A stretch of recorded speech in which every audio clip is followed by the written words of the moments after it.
네, 시청자 여러분 안녕하십니까? 경남 지역 현안을 전문가와 함께 심층 분석하는 시간 헬로 이슈 토크입니다. 경남도의 긴급 재난지원금 접수가 시작됐습니다. 하지만 여러 혼선으로 도민들 역시 혼란이 가중되고 있는데요. 왜 이런 상황이 발생하고 있는지 전문가 두 분과 함께 자세하게 이야기 나눠보겠습니다. 네, 두 분 모셨습니다. 안소동 시사평론가, 박정훈 경남 공공정책연구원장 나오셨습니다. 어서 오십시오. 반갑습니다. 반갑습니다. 네. 저희가 처음 긴급재난지원금 이야기 나왔을 때는요, 이 지원금이냐 소득이냐 단어 가지고 이야기를 많이 했었는데, 네. 일단 기본소득에서 지원금으로 명칭이 변경된 걸 보면 뭐 정확하게 정리가 된 것 같아 보이거든요.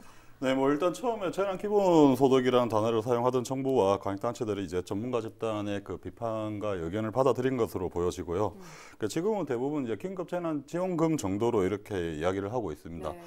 예, 뭐 아시겠지만 뭐 저도 이슈토크에서 이 문제를 두 번이나 이제 계속 비판을 제기했었던 거고요. 올바르지 못한 용어의 사용은 그 정책의 신뢰성을 떨어뜨리기도 하지만은 현장의 혼란을 가중시키기도 하거든요. 그를 통해서 사회적 비용을 또 야기하기도 하고요. 뭐 일단 뭐 그런 점에서 이제 전문가들의 의견을 수용한 정부나 광역단체들에게 긍정적인 평가를 좀 하고 싶습니다. 네, 알겠습니다. 일단 정부와 지자체에서 지급하는 지원금의 공통점 그리고 차이점을 저희가 알고 가야 뭔가 좀 이야기하기 편할 것 같은데요. 안평론가께서 짚어주실까요?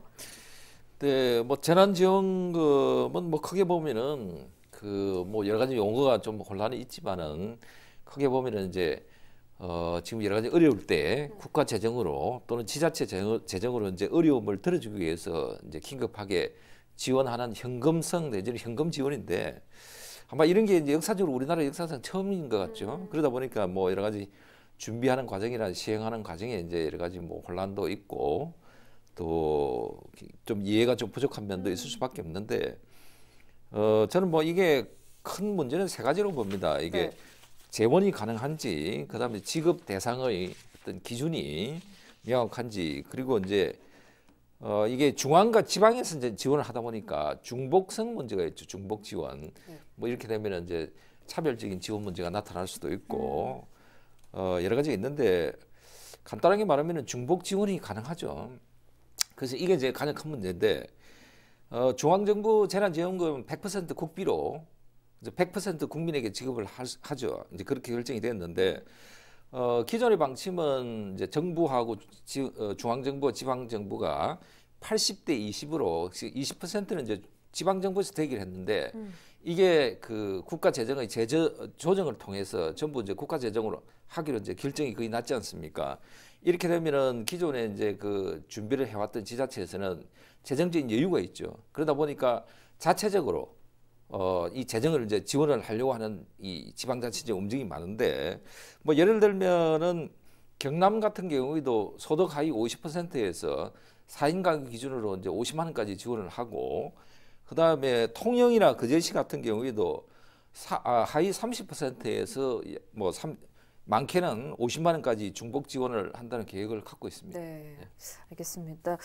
중복 지원도 그렇고 뭐 반기는 분위기인데, 근데 수혜 대상인 도민들이 혼란스럽기도 합니다. 거기에 어떤 이유가 있을까요? 예, 뭐 일단 기본적으로 재난지원금 종류가 너무 많은 것 같습니다. 예, 뭐 아까 우리 이제 안평론가님께서 말씀을 하셨는데 그 중앙정부하고 지방정부가 각각 이 정책을 시행을 하다 보니까 조금 헷갈리는 부분들이 아마 나오시는 것 같거든요. 우리 창원의 경우만 가지고 이야기를 한번 드려보겠습니다.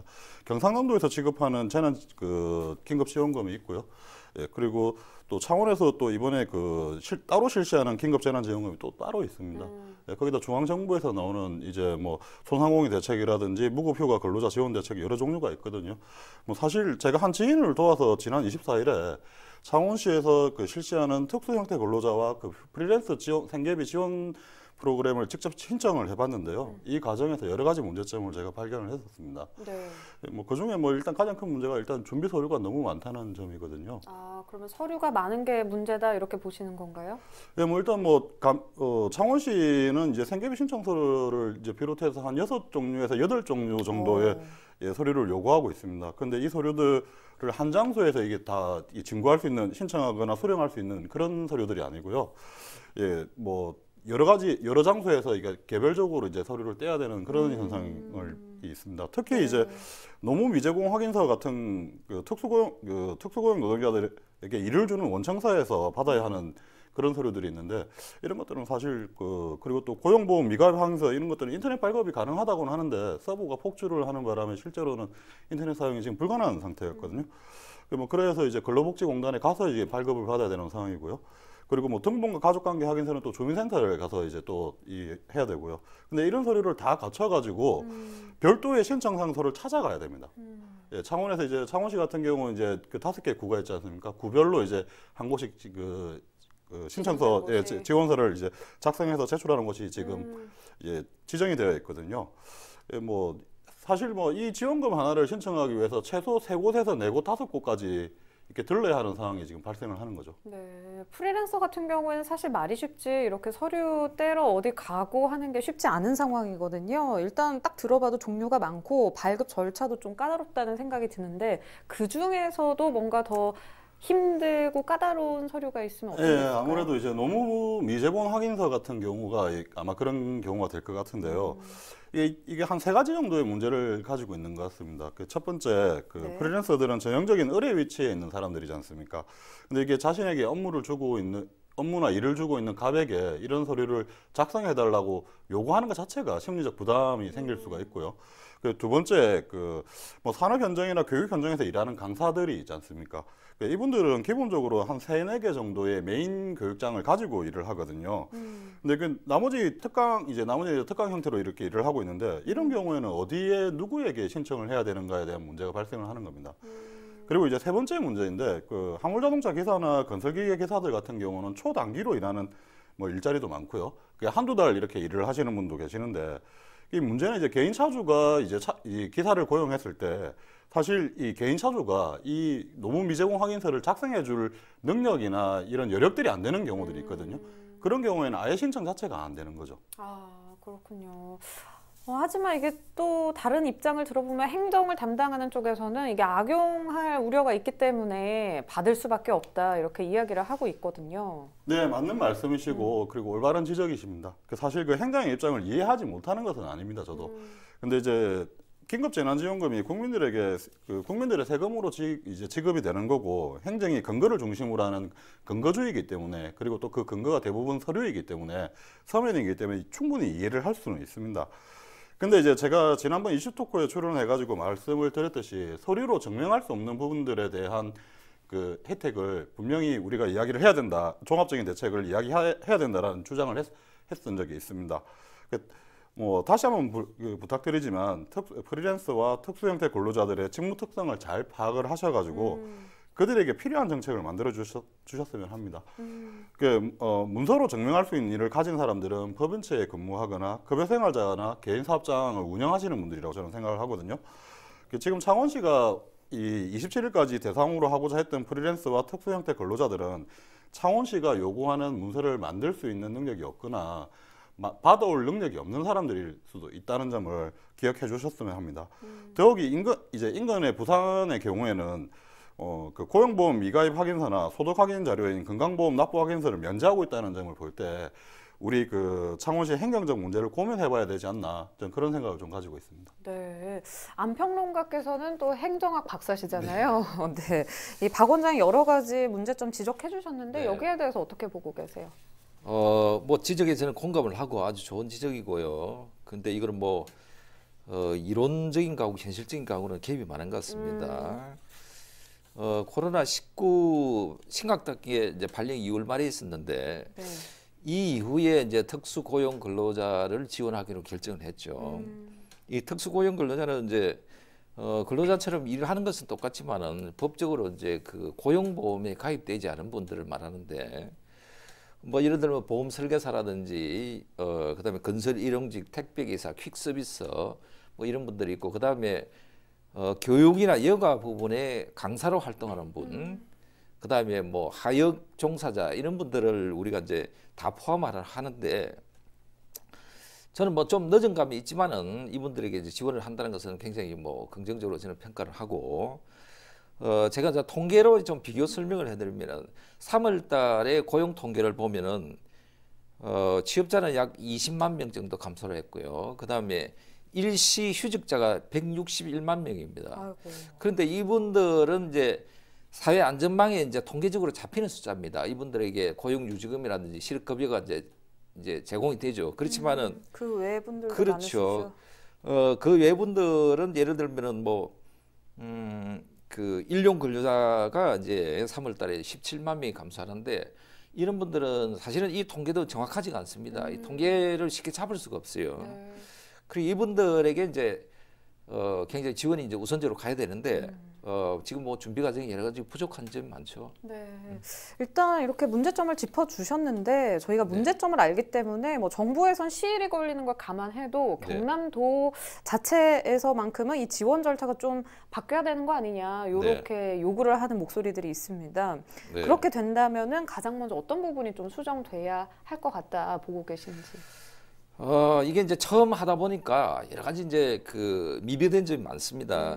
첫째는 저는 뭐 신청 기간이 20일 정도 짧다는 거죠. 그래서 이것을 2차, 3차까지 저는 미리 좀 그 장기간에 신청을 받을 수 있는 걸 준비를 해야 되고 그다음에 뭐 요건들이 보면은 제가 뭐 좀 단편적으로 봤지만은 너무 전문가 수준이 아니면은 그것을 사실은 공고문을 이해하기도 어렵고 네. 사실은 준비하기도 어렵습니다. 왜냐하면은 준비 서류가 이제 크게 8가지 항목인데 세부적으로 나누다 보면 서류만 해도 이게 10몇 가지가 넘습니다. 그리고 특수고용 근로자는 한 가지 일만 하는 게 아니고 2가지, 3가지 일을 하다 봅니다. 그러면은 인터넷에 접속을 한다든지 사실은 뭐 행정기관에 이제 접근을 하는 게 좀 어렵고 시간도 부족하고요. 그래서 제가 한 가지 좀 제안을 드리면은 네. 누군가의 그 도움이 좀 필요하지 않나. 예를 들면 아파트 관리사 사무소는 주민센터라든지 자원봉사센터 등 뭐 이런 여러 기관에서 좀 재능 기부를 통해서 이분들의 서류 작성이나 신청을 좀 도와주는 이런 역할. 우리 박 원장께서도 지금 전문가로서 재능 기부를 했다고 지금 소식을 들었는데 이런 분 같이 좀 재능 기부를 해서 그다음에 이제 그 만약에 이제 예산이 필요하다면은 우리가 공공근로 예산이 있지 않습니까? 이런 전문가들을 공공근로에 좀 투입을 해서 좀 그 우리 몸에 그 모세혈관 같이 세밀하게 이런 분들한테 좀 서비스가 좀 갈 수 있도록 준비를 해줬으면 좋겠습니다. 네, 알겠습니다. 질문 내용을 좀 보다 보면요. 다음 질문으로 좀 더 넘어가겠습니다. 네네. 일단 먼저 드리고 싶은 게 개인적으로 이제 지인에게 문의를 받고 네네. 있다. 이 말이 지금 나와서 제가 다음 질문을 좀 넘어갈 텐데요. 네네. 어떤 문제에 어떻게 도움을 주고 계신지 이 부분 먼저 들어볼까요? 일단 뭐 기본적으로 앞서 말씀하신 것처럼 그 소득이나 노무 미제공 서면, 그러니까 미제공 동의서 등을 이제 뭐 서면으로 이제 확인을 받을 수 없는 분들이 다수 계시다는 점을 제가 좀 말씀을 드려야 될 것 같고요. 근데 이제 뭐 강원시의 입장은 또 칭찬할 만한 건 분명히 또 칭찬을 해야 됩니다. 이 정책 자체를 시행했다는 거는 아주 그 칭찬해야 될 일입니다. 단지 이제 방법론적인 측면에서 단지 이제 조금 이 신청자들에 대한 배려가 약간 없었다라는 부분을 이제 문제를 제기하고 있는 거지. 네. 이 정책 자체가 나쁘다고 지금 말씀을 드리는 건 아니란 점을 저도 말씀을 드리고 싶습니다. 기존에 4월 20일까지 신청받기로 했던 이 프리랜서 그 지원금이 27일까지로 연장이 됐거든요. 이거를 이제 추론을 했을 때, 그러니까 예산이 한정되어 있다는 점을 근거로 해서 추론을 했을 때 왜 연장을 했는가를 저는 추론을 해보면 결국 신청자가 작았다라고 이야기를 할 수가 있거든요. 그 말은 결국은 뭔가 불편했다, 뭔가 할 수 없었다, 뭐 이렇게 생각을 할 수가 있는 겁니다. 그리고 이제 이 문제와 다른 이제 조금 이제 소상공인 대출의 문제점도 좀 제가 말씀을 드리고 싶은데요. 그 한물자동차를 운전하시는 분들 중에 보면 취입제로 영업용 넘버를 임대해서 이제 운전을 사용하시는 분들이 계시는데 네. 실제 거주지는 창원인데 그 영업용 넘버가 이제 그 서울인 경우가 많습니다. 그런 경우는 이제 사업장이 서울로 등록이 되거든요. 이런 분들 같은 경우는 사실은 어디로 가서 대출을 신청을 해야 되는지를 본인들이 잘 모르시는 겁니다. 그리고 헷갈려 하시는 겁니다. 거기다가 이제 화물운송업체 자체가 작년부터 조금 힘들었었거든, 사실은요. 그러다 보니까 뭐 이 화물자동차의 그 할부금이라든지 국세라든지 이런 것들이 좀 체납이 되어 있는 경우들이 있습니다. 그 체납이 되어 있고 연체가 되어 있다 보니까 이번 제도 자체에서 제외가 돼버리는 이제 문제가 발생을 해버리는 겁니다. 근데 사실 이분들이 가장 지금 제가 지금 몇 번째 이야기를 드리는데 취약한 예, 분들. 가장 힘든 이분들이 지금 가장 힘든 분들인데 이 제도 자체에서 제외가 되어 버리니까 정말 필요한 사람에게 우리가 이 복지라는 걸 줘야 되는데 주지 못하는 문제가 지금 발생하고 있고 그리고 뭐 악용하는 사람들이 지금 나온다라는 제가 이야기들을 듣고 있거든요. 이번에 그 대출금을 받아서 그 뭐 주식 투자를 한다든지 뭐 다른 데 투자를 하신다든지 뭐 이런 분들이 지금 발생을 하고 있다 하는데 그 긴급재난지원금이 이 대출 사후에 그 감독이 조금 필요한 부분이 아닌가 뭐 그런 생각을 좀 가지고 있습니다. 네. 그러면은 어떤 서류가 어디에 필요한지 요거를 좀 정리해서 말씀 가능하실까요? 네, 뭐 일단 이 창원시에서 시행하고 있는 프리랜서 와 그리고 이제 특수 형태 근로자 지원금에 보면은 총 공식적으로 7가지 서류를 이야기하고 있는데 이게 세부적으로 이야기를 해버리면 뭐 한 10가지 정도 이렇게 됩니다. 일단 첫 번째로 그 특수 형태 근로종사자 프리랜서 입증 서류를 가지고 가야 됩니다. 여기는 뭐 용역 계약서나 노무 계약서 등 사본이 필요하고요. 대리운전 기사들에게는 그 대리운전 손해보험 납부 확인서를 받아가야 됩니다. 그리고 두 번째 이제 특수 형태 근로자 프리랜서 노무 미제공 사실 확인서라는 걸 받아야 됩니다. 요게 이제 가장 제가 문제가 된다고 말씀을 드렸죠. 세 번째로 특수 형태 근로자 프리랜서 소득 금액 감소 확인서를 받아야 되는데 요것도 지금 사실 조금 문제가 지금 이걸 되고 어떻게 증명하나요? 예, 뭐 여러 가지 네. 그 방법으로 지금 증명을 해라고 이야기를 하는데 네. 이게 또 문제가 사실 좀 되고 있습니다. 그리고 네 번째 그 고용보험 미가입 증명서 미가입 증명 자료를 이제 내야 되고요. 그리고 다섯 번째 개인정보 소집 이용 및 동의 제공 동의서를 제출을 해야 됩니다. 그리고 통장 사본을 제출해야 되고요. 그리고 보조금 부정수급 관련 확약서를 제출을 해야 됩니다. 그리고 주민등록 등본 그리고 가족관계 증명서 각 한 번을 제출을 해야 되는데요. 몇 가지인지 이렇게 헷갈리게 네. 벌써 시작하지 않습니까? 근데 저는 이 많은 서류들이 많은 지자체나 단체들이 받는 서류가 다 다릅니다.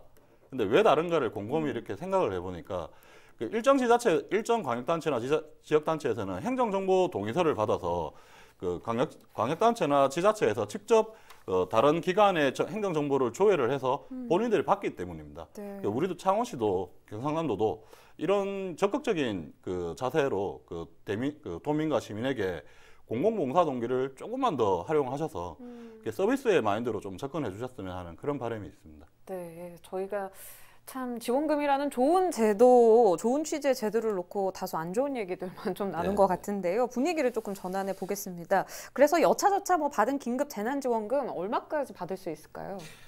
네, 1인당 최대 50만 원까지 받을 수 있죠. 이게 뭐 지역별로 좀 차이가 있을 수 있는데 네. 창원에서는 이제 최대 50만 원까지 받는데 이게 임시 근로자의 절반 이상이 청년층입니다.